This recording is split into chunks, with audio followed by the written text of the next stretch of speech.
salam sejahtera buat kita semua. Pak Duta sangat senang hari ini kita bisa berbagi, kita bisa belajar bersama walaupun secara virtual lagi.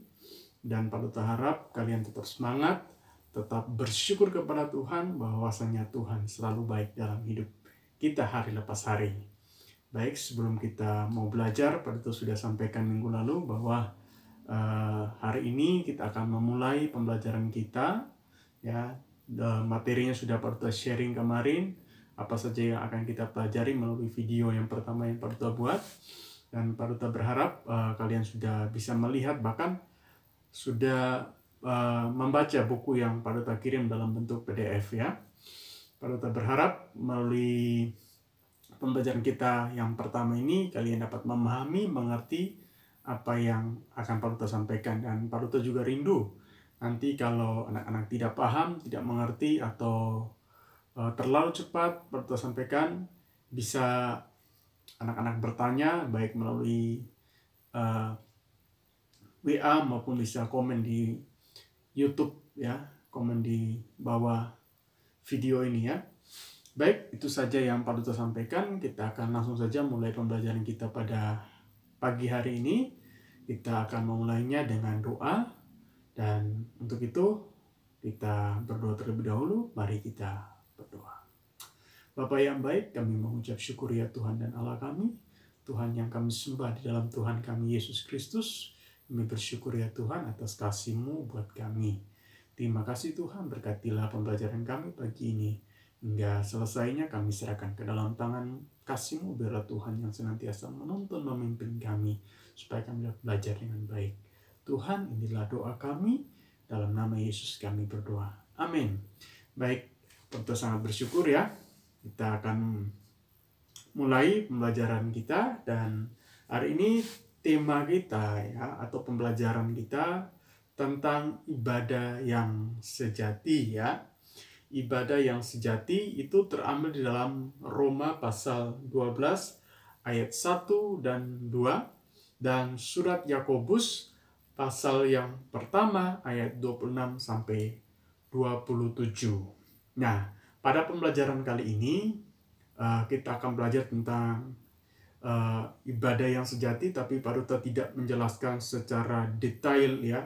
Nanti detailnya nanti bisa lihat di rangkuman yang akan Pak Duta berikan ya, akan Pak Duta share nanti. Baik, kita langsung saja belajar tentang ibadah yang sejati. Nah, anak-anak, dalam pembelajaran ini Pak Duta punya pertanyaan ya.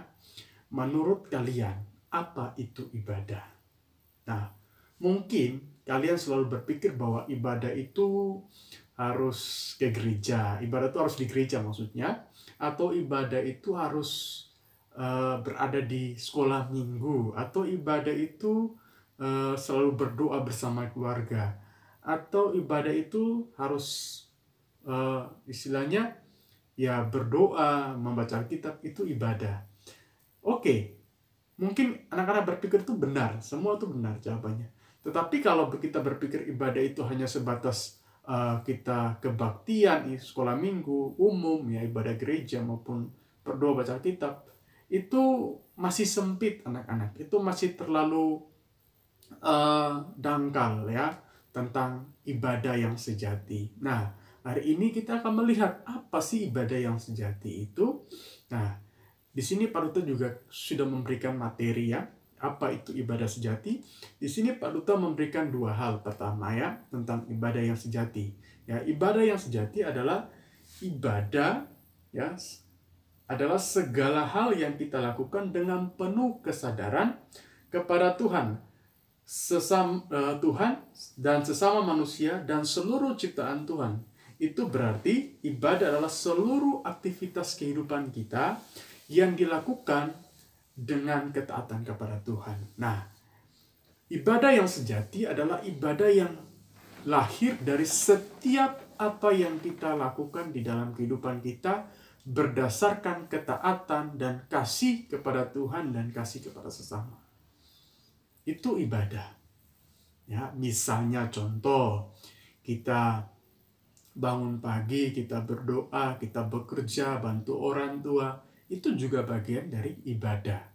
Ketika kita bertemu dengan sesama kita, kata-kata yang kita keluarkan itu baik, itu juga bagian dari ibadah. Kita membantu orang lain itu bagian dari ibadah. Nanti Pak Duta akan jelaskan lebih dalam lagi di situ.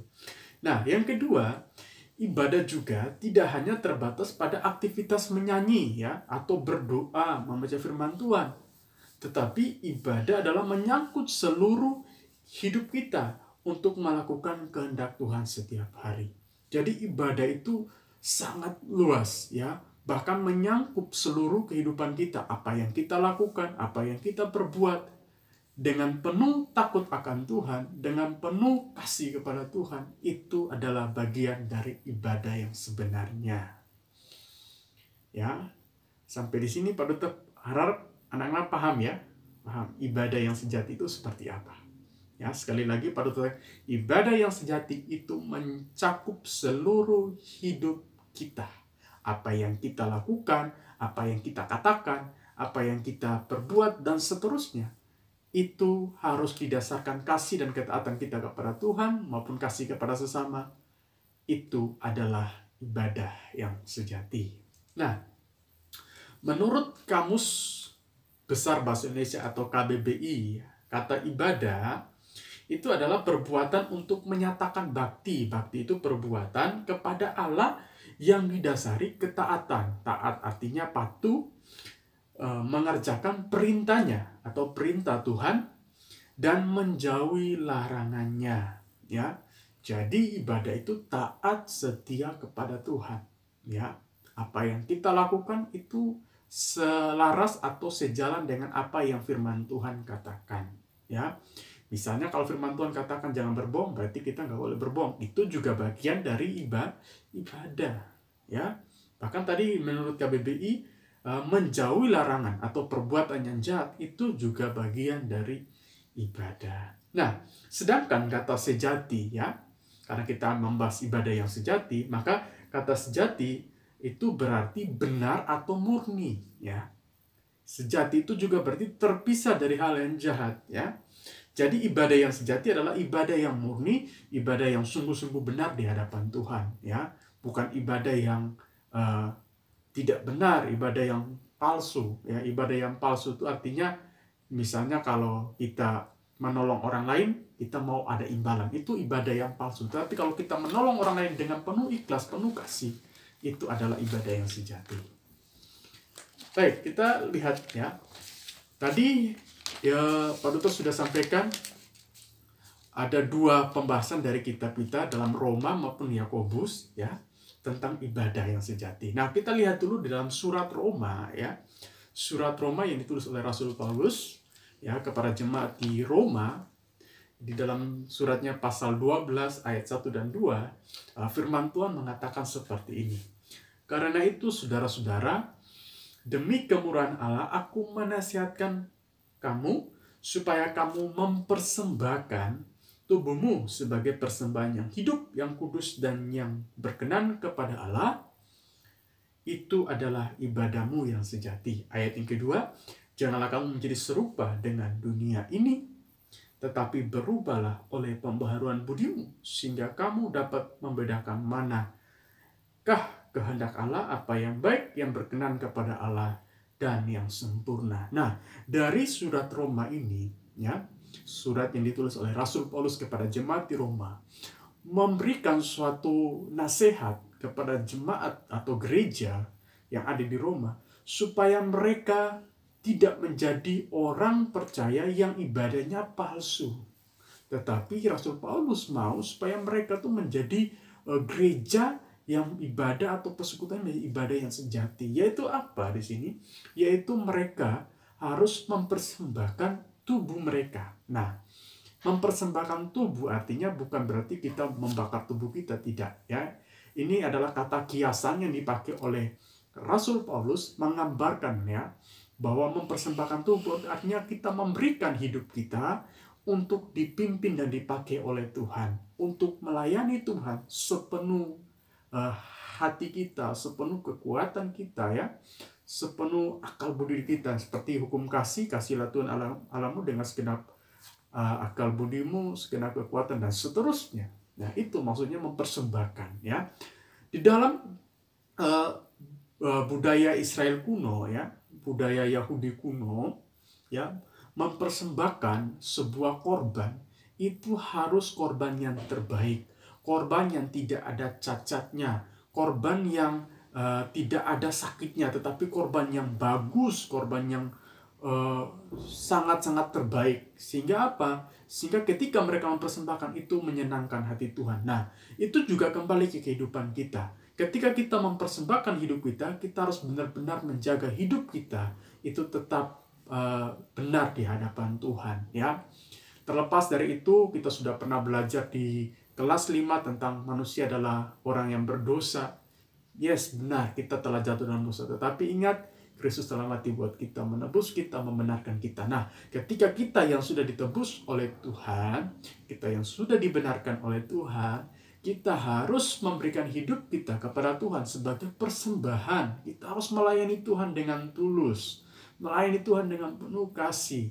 Bukan hanya melayani Tuhan saja, Tuhan juga memerintahkan kita melayani sesama kita. Nah, ini yang Rasul Paulus mau kepada jemaat di Roma, ya, atau gereja di Roma, supaya mereka melayani Tuhan dengan totalitas, dengan apapun yang mereka miliki. Sama juga dengan kita melayani Tuhan dengan apa yang kita miliki. Kalau kita punya sesuatu, misalnya kita bisa nyanyi, melayani Tuhan dengan nyanyi. Kita bisa main musik, melayani Tuhan dengan musik. Kita bisa menari, melayani Tuhan dengan menari. Atau kita bisa melayani Tuhan dengan menolong orang lain, kita lakukan itu. Itu adalah bagian dari ibadah yang sejati. Tadi kata firman Tuhan, ya, persembahkanlah tubuhmu sebagai persembahan yang hidup, yang kudus. Kudus artinya suci, tidak ada kamuflase atau kepalsuan, ya. Seperti kalau tadi Pak Duto sudah bilang, kita menolong orang lain, jangan kita menolong karena dapat imbalan. Itu adalah tidak baik, tidak kudus. Tetapi kalau kudus artinya dengan tulus, penuh kasih, ya.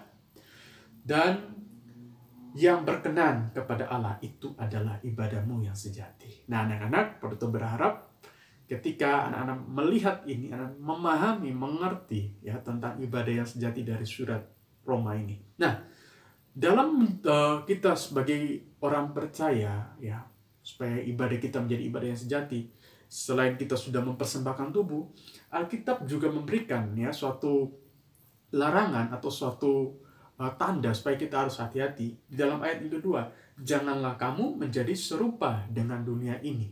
Nah, artinya apa, anak-anak? Rasul Paulus memberikan suatu gambaran bahwa gereja Tuhan ya jangan menjadi serupa dengan dunia. Apa kata dunia di sini? Dunia di sini artinya hal-hal yang bertentangan dengan firman Tuhan, hal-hal yang jahat. Bukan dunia yang bumi ini, bukan ya. Dunia ini gambarannya banyak, bisa harta dunia itu bisa ya. Tetapi yang dimaksud oleh Rasul Paulus, dunia di sini artinya sistem yang jahat atau kuasa jahat ya, perbuatan-perbuatan yang jahat. Nah, supaya kita bisa menjadi persembahan yang kudus kepada Allah, yang berkenan kepada Allah, sehingga membuat ibadah kita menjadi ibadah yang sejati, kita harus melakukan hal-hal yang benar. Jangan melakukan hal-hal yang jahat, ya, hal-hal yang tidak berkenan kepada Allah. Nah, sehingga apa? Sehingga kita bisa mempersembahkan yang terbaik dari hidup kita kepada Tuhan. Nah, jadi kita harus menjauhi hal-hal yang jahat itu ya. Nah, bagaimana kita bisa menjauhi? Di sini Rasul Paulus memberikan ya, Pak Duta garis bawahi hal-hal penting di situ tadi. Berubahlah oleh pembaharuan budi. Apa artinya berubah oleh pembaharuan budi? Budi itu menyangkut akal pikiran kita, hati kita ya. Budi itu menyangkut hati, pikiran, dan kehendak kita. Nah, pikiran dan kehendak kita atau hati kita harus mengalami suatu pembaharuan. Apa itu pembaharuan, Pak Duta? Kalau anak-anak lihat ya, kepompong ya. Kepompong itu kupu-kupu ya. Sebelum menjadi kupu-kupu dia pertama ulat ya. Ulat ya, setelah itu kepompong ya, dia jadi kepompong, terus dia lama, terus dia mulai keluar dari kepompong, dia menjadi kupu-kupu yang indah, yang kita bisa senang, kita bisa lihat, dan seterusnya. Nah, untuk menjadi sesuatu yang indah, kita harus mengalami pembaharuan atau perubahan dalam hidup kita. Yang misalnya contoh yang dulunya kita berbuat jahat, kita harus berubah untuk berbuat baik. Kita yang dulu pelit sama teman, kita harus belajar memberi. Kita yang dulu membuli teman, kita harus belajar untuk tidak membuli lagi. Kita yang dulunya berbohong, kita belajar untuk jujur. Kita yang dulunya melawan orang tua, kita harus belajar taat kepada orang tua. Kita yang dulunya nakal sama guru, kita belajar untuk taat sama guru dan menghormati guru. Dan seterusnya. Itu namanya pembaharuan. Nah, pembaharuan inilah yang membuat hidup kita lebih baik. Supaya kita apa? Jangan menjadi serupa dengan hal-hal yang jahat atau dunia ini. Ya. Jadi, ibadah yang sejati dapat patut tersimpulkan dalam kitab Roma atau surat Roma pasal 12 ayat 1 adalah ibadah, yaitu memberikan hidup kita untuk senantiasa melayani Tuhan dan senantiasa menyenangkan Tuhan dengan melakukan hal-hal yang baik serta menjauhi perbuatan-perbuatan yang jahat dan hidup senantiasa percaya dan melakukan firman Tuhan sehingga sehingga hidup kita terus diperbarui di dalam Tuhan. Nah, untuk mengalami pembaruan kita harus perlu senantiasa berdoa dan melakukan firman Tuhan. Baca firman Tuhan, lakukan firman Tuhan, maka kita mengalami pembaharuan atau perubahan ya. Seperti itu ya, kita semakin hari semakin lebih baik. Nah, sekarang kita lihat yang kedua, ibadah yang sejati menurut surat Yakobus. Nah, di dalam surat Yakobus pasal 1 ayat 26 dan 27, Pak Ruta bacakan ayatnya. Jikalau ada seorang menganggap dirinya beribadah tetapi tidak mengekang lidahnya, ia menipu dirinya sendiri, maka sia-sialah ibadahnya. Ayat 27, ibadah yang murni dan yang tak bercacat di hadapan Allah Bapa kita ialah mengunjungi yatim piatu dan janda-janda dalam kesusahan mereka dan menjaga supaya dirinya sendiri tidak dicemarkan oleh dunia. Nah, di sini ya kita belajar dari kitab Yakobus ini, Pak Duto sudah tulis, ibadah yang sejati adalah ibadah yang harus mengekang atau menjaga lidahnya atau perkataannya. Artinya apa? Tuhan menginginkan kita untuk selalu berkata yang baik, berkata yang benar, bukan berkata yang jahat, seperti kata kotor, gosip, membuli, dan lain-lain. Tetapi perkataan yang membangun, memotivasi orang lain supaya mereka tetap semangat dan kuat melayani hidup ini. Misalnya contoh ya, kalau di sekolah kita punya teman ya berkata kotor kepada kita, apa yang harus kita balas buat dia? Kita ingatkan, bro, guys, gak boleh gitu ya, itu kata-kata yang tidak menyenangkan. Malahan kita harus memberikan motivasi, memberikan nasihat buat dia supaya dia mengalami perubahan ya. Misalnya kita di luar, kita istilahnya dijalin teman, kita jangan langsung bilang kata-kata yang kebun binatang, tidak ya, tapi kita berkata, jangan gitu, itu salah ya. Kita memberikan hal-hal yang baik. Misal kalau teman kita sedih, kita berkata, jangan sedih, Tuhan pasti tolong kamu. Berikan dia semangat ya dengan kata-kata yang baik. Nah, itu yang Tuhan mau. Maka ketika kita menjaga perkataan kita atau lidah kita, berkata yang benar, mengucapkan hal-hal yang baik, itu adalah bagian dari ibadah yang sejati. Tadi Pak Duto sudah sampaikan di awal bahwa ibadah yang sejati itu menyangkup seluruh kehidupan kita, apa yang kita lakukan ya. Yang kedua, ibadah yang sejati harus menjadi berkat bagi orang lain. Artinya kita harus senantiasa menolong dan mengasihi orang lain yang sedang dalam kesusahan, yang kita temui ya, dimanapun kita berada, baik di sekolah, di rumah, di lingkungan bermain atau masyarakat dan lain-lain. Nah, jadi yang kedua ini menurut surat Yakobus, supaya ibadah kita menjadi ibadah yang sejati, kita harus senantiasa menolong, mengasihi orang lain yang dalam kesusahan ya. Misalnya kalau kita lihat saat ini ya, banyak orang yang susah ya, tidak bisa bekerja. Kalau kita punya sesuatu, kita belajar memberi kepada orang lainnya, kita belajar menolong orang lain. Kalau misalnya kita saat di rumah misalnya ya, mungkin Pak Duto percaya anak-anak bahkan jarang keluar rumah ya selama pandemi ini, bahkan anak-anak selalu berada di rumah ya. Kalian selalu berada di rumah, mungkin ya kalian tidak bisa kemana-mana. Tetapi bagaimana?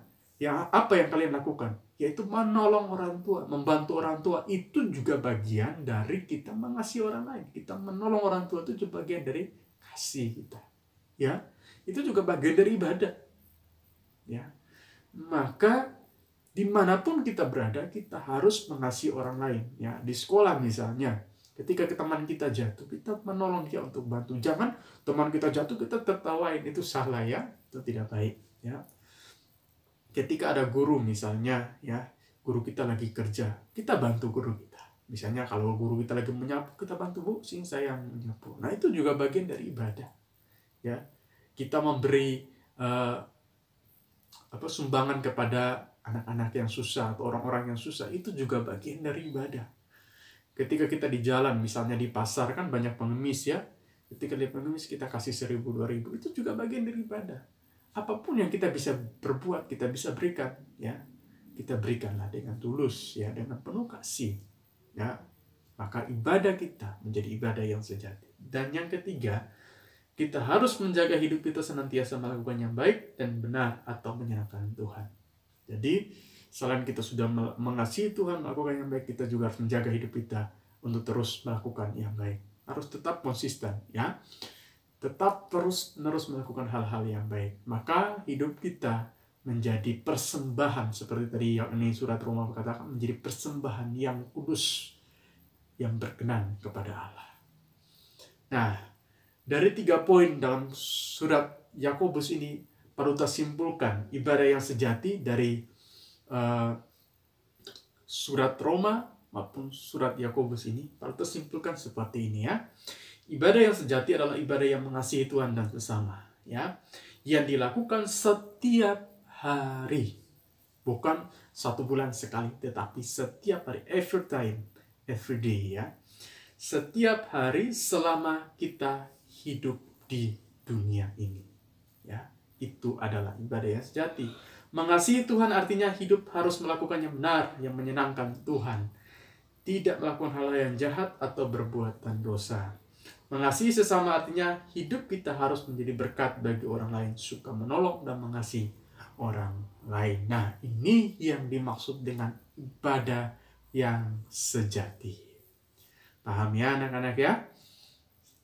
Perlu harap kalian pahami makna ibadah yang sejati. Sekali lagi, ibadah yang sejati bukan berarti kita berdoa, baca firman Tuhan, harus ke gereja, harus ke sekolah minggu. Tidak cukup sampai di situ. Tetapi ibadah yang sejati, apapun yang kita lakukan, apapun yang kita perbuat, itu adalah ibadah. Kalau kita lakukan dengan benar, maka itu menjadi ibadah yang sejati di hadapan Tuhan. Ya, baik anak-anak, cukup materi kita sampai di sini. Pada harap kalian memahami, mengerti. Kalau tidak tahu, silakan bertanya. Bisa WA Paduta, bisa komen di video yang akan Paduta kirim. Oke. Nah, di dalam pembelajaran pertama ini, Paduta memberikan tugas. Tugasnya tidak sulit, ya. Tugasnya sangat mudah, ya, berkaitan dengan aktivitas kalian dan menyangkut dengan apa yang sudah kita pelajari hari ini tentang ibadah yang sejati. Maka Paduta memberikan tugas seperti ini, ya. Kalau anak-anak bisa lihat, di situ Paduta sudah buat seperti formnya. Nanti buatnya seperti itu. Anak-anak bisa buat tulis di kertas HVS, boleh, ya, dibuat tabel, terus diberi keterangan, dan seperti yang Paduta sudah berikan, ya, di sini. Anak-anak bisa lihat contohnya juga, ya. Itu dilakukan selama seminggu, ya, dibuat selama seminggu. Nanti pertemuan berikutnya baru dikumpulkan, ya, atau pas hari Jumat, ya, biasanya kalian kumpul tugas biasa hari Jumat, ya. Jumat kumpul, ya, di sekolah biasanya pasti. Nah, itu dikumpulkan dan boleh di print, boleh ditulis tangan, boleh, terserah. Intinya Paduta bisa baca, Paduta bisa cek, dan hasil yang terbaik Paduta akan kasih juga yang terbaik, ya. Paduta percaya kalian pasti bisa mengerjakan dengan yang terbaik karena kalian mengasihi Tuhan, ya. Paduta berharap, ya, materi ini tidak berlalu begitu saja. Paduta berharap kalian harus melakukannya, ya. Paduta juga mendorong kalian menjadi anak-anak yang luar biasa dipakai Tuhan, menjadi anak-anak yang istilahnya banyak memberkati banyak orang lain di luar sana, ya. Baik, sekian dan terima kasih apa yang Paduta sampaikan. Paduta harap anak-anak memahami dan mengerti. Semangat terus untuk belajar. Jangan pernah menyerah dengan keadaan, ya. Belajar bersyukur kepada Tuhan, sebab Tuhan baik. Saat hari ini kita masih ada, semua karena kebahagiaan Tuhan. Baik, kita akan tutup pertemuan kita, pembelajaran pertama ini, di dalam doa. Mari kita berdoa. Terima kasih Bapa, kami mengucap syukur buat hari ini. Apa yang sudah kami pelajari, Tuhan terus mengingatkan kami. Memberikan kami pemahaman, hikmat daripada Tuhan, dan kemampuan untuk melakukan. Terima kasih Tuhan berdoa buat anak-anak, Tuhan berkati hidup mereka, keluarga mereka Tuhan berkati. Terima kasih Tuhan Yesus, inilah doa kami. Dalam nama Yesus kami berdoa. Amin. Sekian dan terima kasih. Shalom.